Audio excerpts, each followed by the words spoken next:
Try ಮಾಡಿ ಆಚಿ chicken masala. ಆಚಿ chicken masala. Budget ನಂತರವೂ ಅವರೇ ಮುಂದುವರಿತಾರೆ. ಸಿಎಂ ಬದಲಾವಣೆ ಒಪ್ಪಂದ ಏನೂ ಆಗಿಲ್ಲ. ಸಿದ್ದು ಪರ ಸಚಿವ ಸತೀಶ್ ಜಾರಕಿಹೊಳಿ ಬ್ಯಾಟಿಂಗ್.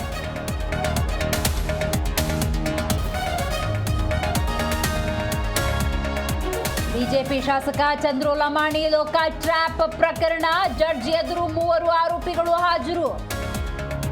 ಮಾರ್ಚ್ 3 ನ್ಯಾಯಾಂಗ ಬಂಧನ.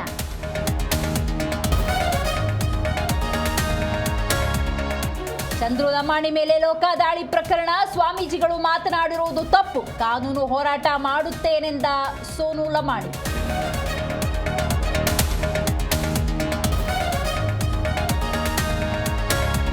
ಕಲ್ಲು ತೂರಿದ ಕಿಡಿಗೇಡಿಗಳನ್ನು ಬಂಧಿಸಬೇಕು. ಹಿಂದೂ ಕಾರ್ಯಕರ್ತರ ತಂಟೆಗೆ ಬಂದರೆ ಉಗ್ರ ಹೋರಾಟ. ಬಾಗಲಕೋಟೆಯಲ್ಲಿ ಶ್ರೀರಾಮುಲು ಎಚ್ಚರಿಕೆ.